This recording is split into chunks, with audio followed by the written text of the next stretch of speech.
Po ma ngrej që shtojnë populli atë gjun me dolma.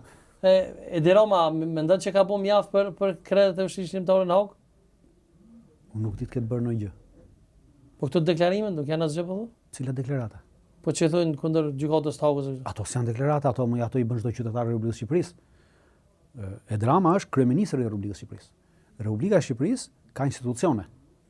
Dhe Hashim Thaçi, Kadri Veseli, Jakub Krasniqi dhe Recep Selimi, edhe ata të tjerë që janë të akuzuar, janë shtetas Republikës së Shqipërisë. Në rast se nuk janë, mund të bëhen shtetas Republikës së Shqipërisë, duhet të ishin bërë shtetas Republikës së Shqipërisë. Por jam i bindur që të paktën këta të parat janë shtetas Republikës së Shqipërisë.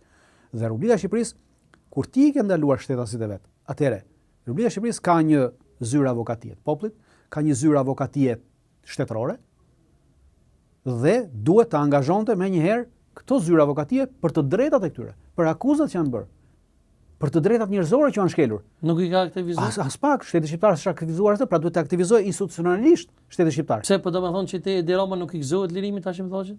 Unë nuk e di gëzohet, kjo është diçka tjetër, është diçka personale, po unë hy te veprimi që duhet të bëj ky në aspekt institucional, pra se ky i ka këto mundësi. Çka e kish ndihmuar me pas mos të? Absolutisht, çfarë i kish ndihmuar? I kish ndihmuar që në rast se edhe ti kish angazhuar një grup avokatësh për të drejtat e njeriut, prej fillimit që janë shkelur, për akuzat që janë shkelur, atëherë do kishte sjellur ndryshe gjykata.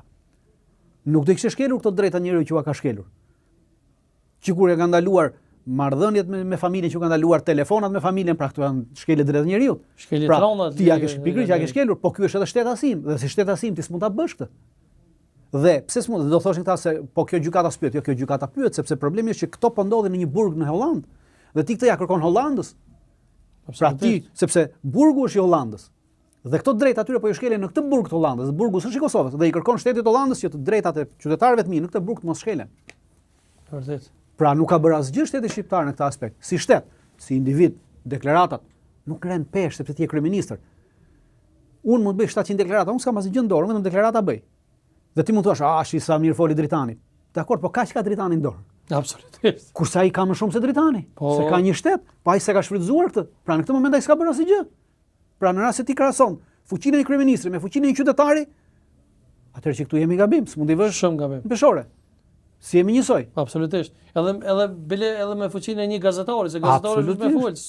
Absolutisht. Prandaj po them që ka pasur mundësi, ka akoma mundësi, s'ka bërë asgjë institucionalisht. Atëherë për mua s'ka bërë gjë. Dritan, faleminderit shumë, por jemi në prag të zgjedhjeve në Kosovë. Çka do t'i thotë gjithë shikuesve të emisionit Kushia Show veçanërisht qytetarëve të Republikës Kosovës para kamerës? Do t'i bëja thirrje gjithë qytetarëve që të votojnë. Të votojnë, sepse vota, shiko, nuk është problemi kënd, vota është detyrim kushtetues. Dhe në momentin që ti voton, ke drejt të kërkosh llogari atij tjetrit. Dhe të votojnë, në rast se nuk i pëlqen një individ, në rast se nuk i pëlqen parti, ta bëjnë votën të pavlefshme. Por ama në rast se ne kemi 2 milion votues në Kosovë, dhe në rast se nesër dalin 1 milion vota të pavlefshme, dhe 1 milion tjera ndahen midis 7 partive, atëherë do të thënë që 1 milion shqiptar nuk janë dakord me asnjë nga këto. Dhe kjo është shumicë, dhe ti tregon atyre që shiko, se radhë e hodh, por radhës tjetër ne mund ta gjejmë dikë që këto 1 milion vota t'ju urxojnë juve dhe t'ju çojnë juve në shtëpi për gjithmonë. Pra ti tregon fuqi politike, sepse njeriu nga natyra është një qenie politike. Ne konsumojmë politikë, kafe, konsumojmë politikë shtëpi, konsumojmë politikë këtu në këtë emisionin ton bashkë, dhe pastaj kur vjen dita e votimit, jo më mos më intereson. Jo, ty patjetër të intereson se e ke detyrim për veten tate, për fëmijët e tu, për të ardhmen e fëmijëve tu. Absolutisht. Prandaj duhet patjetër. Edhe ndryshimi vjen duke votuar. Absolutisht, sepse ti kur voton kërkon. Pra unë të kam votuar, ta kam dhënë, ore të ka për kollare unë ty nesër, se them zot ta kam dhënë votën unë ty. Po çka më bëj çillën si ti pa kollare? Pa ne, ka për zhenje sheton. Faleminderit shumë Dritan. Respekte, faleminderit shumë. Shikues të nderuar, kaq të personte që jemi javë tjera, sigurisht. Faleminderit shumë.